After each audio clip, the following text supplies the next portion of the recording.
Hey guys, it's Mark here, and today I have the iPhone 12 Pro Max.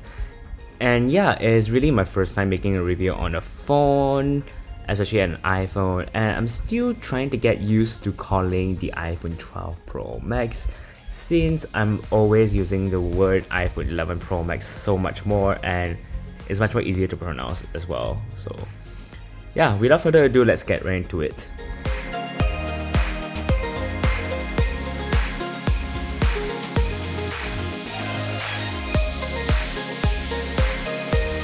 Let's start with the device design. The design is actually pretty much the same as the iPhone 11 Pro Max, but the real difference you can tell is between both is the camera sensor that is larger on the 12 Pro Max and the flat stainless steel frame, and also the LiDAR sensor on the camera as well. Plus, the front of the device is also flat and no longer curved on the edge. So on the top here, you can see there's nothing except the antenna band. On the left side is the SIM tray, volume rocker, and the silent switcher. And on the right side is the power button, and at the bottom of the device is the microphone, lightning connector, and the loudspeaker grill. The iPhone 12 Pro Max packs with a hybrid stereo speaker setup with spatial audio support. There is one speaker at the bottom and another speaker inside of the screen notch, which double as an earpiece as well. The stereo output is reasonably balanced, even if the earpiece seems a little bit quieter and bassless if you cover the bottom. So yeah.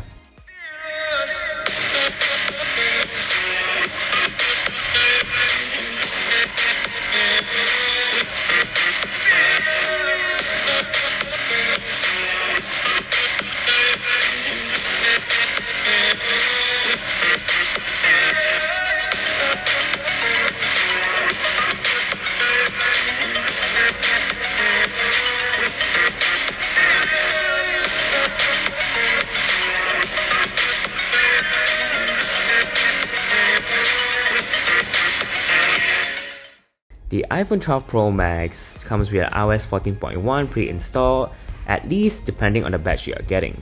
But the iOS 14.3 is out now, and now it supports Apple ProRAW, which combines Smart HDR3 and Deep Fusion with uncompressed data for the image sensor. So iOS 14 remains mostly unchanged since the iOS 13, with some minor UI improvement across the different system apps, and also some apps that is new, plus the widgets and the app library. And yes, of course, Android have it first, and which is something that I'm not gonna get into, but it's nice to see that Apple make this new feature as optional as possible instead of forcing them onto you right away, because I rarely use widgets and it takes some time for me to use it, even though if I'm having it on my Android devices, I don't use a lot of widgets, or maybe I don't even use it sometimes, except for the time, calendars, all this kind of stuff. All the new iPhone 12 comes with a Retina XDR OLED screen, starting with the Mini to the Max. And this year, the iPhone 12 Pro Max packs with even bigger display. I mean, not that big of a big, but yeah, it's a 6.7-inch OLED screen with a resolution of 1284 by 2778. So yeah, if you compare to last year 11 Pro Max, is the 6.5-inch. And Apple also introduced on the iPhone 12 the new ceramic shield for better protection. And the best part of this is there's no curved edges, so you'll notice the bezel is a little bit bigger, but it's fine by me. The downside is there's no sweet 120Hz display, but who would have thought that 5G is a better idea when 4G even barely stable in Malaysia? But don't get me started with Unify as well. The 12 Pro Max packs with 3678 mAh power battery. The phone is big and it's quite heavy, plus the battery size is actually smaller than last year 11 Pro Max. The battery can definitely last you the entire day depending on how you use it, but I find myself getting a different result for different kind of use. Sometimes it lasted the entire day and sometimes it drained really fast. But one thing I do notice is that the battery does drain a lot faster compared to the 11 Pro Max. Then again, in my testing, it really depends on different kind of user and with different kind of purposes. Although it's worth bearing in mind that this is a brand new phone and with a brand new battery, so we didn't do any testing more intensive like 5G capability, and yeah. Gaming on the iPhone has never disappointed me, from performance to graphics. It's always really great with iPhones whenever you're in games, but one thing I noticed is that when you're playing games, with a lot of different kind of iPhones, they tend to heat up a lot, and I played Genshin Impact for like 10 minutes and noticed the screen started to dim due to the heat, which is why if I need to game for a long hour or even minutes, I need to have my Blackshot Fun Cooler Pro with me to keep my phone cool in normal temperature. The iPhone 12 Pro Max have a different storage configuration, now no longer have the 64GB of storage as the base model, but this only applies to the Pro model only, and the base model starts at 128GB of storage, which is great, then 256, and lastly the most expensive storage is the 512GB. Compared to the last year 11 Pro Max, the iPhone 12 Pro Max comes with 6GB of RAM, and the 6GB of RAM is only available on the Pro model, not the regular iPhone 12 or the 12 mini, which only have the 4GB of RAM. Even for the price in Malaysia is lower for 256 and 512. For the price of 128 is still the same price compared to last year 11 Pro Max 64GB of storage. That is also basically due to no longer having the option of power brick. So if you guys are looking for more power brick for your replacement, there's a different kind of brand. I'll link it down in the description below that you can choose from. How I wish there's a Touch ID just like the new iPad Air for the iPhone 12. Especially during this time, Face ID won't help much if you're wearing a mask. The iPhone 12 Pro Max features 3 camera setups, 12MP primary, telephoto, and the ultra wide. The primary camera features the first major upgrade in a long time. It still uses the 12MP sensor, but it's now 47% larger than the 11 Pro and the 12 Pro. This should help capture better low light and less noise. The lens itself is 226mm f1.6, but it's not optically stabilized now. Instead, this uses the new sensor shift stabilization. To put it short, it's basically like a DSLR with an in-body stabilization. IBIS. I will do a short video comparing to the 11 Pro Max main camera in a few minutes. Stay tuned for that. The iPhone 12 Pro Max can give you a very impressive result during the day or night. Details are crisp, colors are well balanced, noise are kept to minimum even with minimum light available.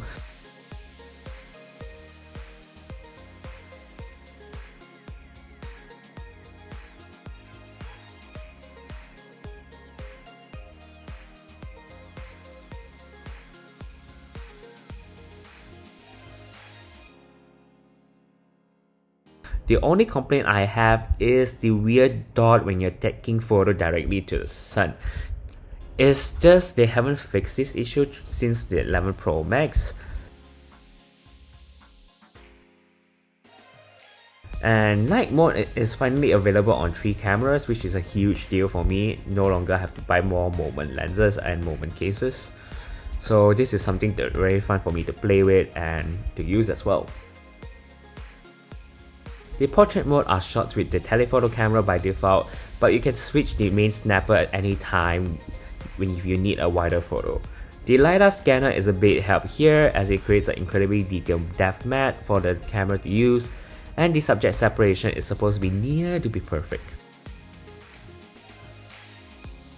The 12MP selfie we took on the 12 Pro Max are excellent, and they are rich in details and quite high contrast. The colors are true to life. The noise are handled well as well. The dynamic range is above average, it's not too over the top.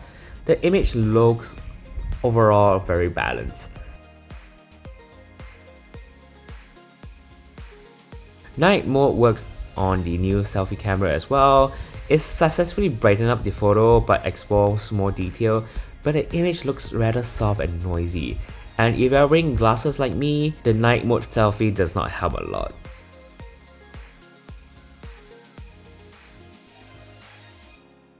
Right now I'm recording both 11 Pro Max and the 12 Pro Max at 60 frames per second, so you can tell the differences. Right now I'm just walking around and you can see if there's any stabilization difference, and hopefully this also will help deciding factors for you guys as well, whether you should upgrade from 11 Pro Max to 12, but honestly I don't think it's necessary. So I'm gonna make a run. So now I just did a small run, and apparently my 12 Pro Max is a bit hot right now. The screen is dimming, so I'm not sure what's happening. The sun is like on and off out here and there. And obviously you can change from the super wide angle and also switch to telephoto as well. The real differences between these two telephoto is a 2.5 zoom, which is really helpful, and if you can see much differences in details and dynamic range as well, it's actually not that bad. Like, pay attention to the lamp on top, like the nearer field is actually helping a lot as well. So I'm switching now to the 4K. So now you see here, I turn on the HDR on the 12 Pro Max and you can compare between both right now to see which version looks good, which version looks better, which version you prefer, and both recording in 4K 60. So this, I turn on the HDR mode on the 12 Pro Max. So I'm just going to do a little run.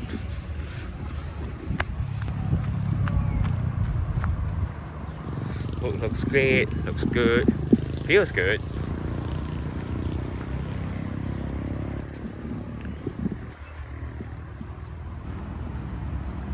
And yeah, tell me what you guys think and drop me a comment down below. Why does it look like sunny and it's gonna rain soon?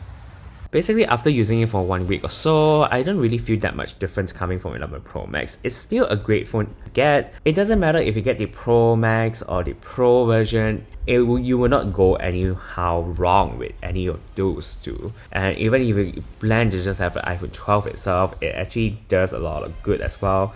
It's actually not that bad, all four devices. And I personally love the Mini so much because it's so small and like the small size. Small screen means more privacy, bigger screen less privacies. So that's why I always love the Mini. But look at me, I'm using a Pro Max because I edit a lot of photos, I take a lot of photos on the phone, and I'm still playing around with the Apple Pro RAW. And because from what I've been playing for, I don't see a huge difference with the Apple Pro RAW and the normal JPEG. So aside from that, thank you guys very much for watching. Remember to like and subscribe and hit the notification bell button as well so you get notified every single time I upload. And if you do have any question about the device, do drop me a comment down below. And also follow me on my Instagram and Twitter, links down below. This is Mark here and I'll catch you guys next time. Bye!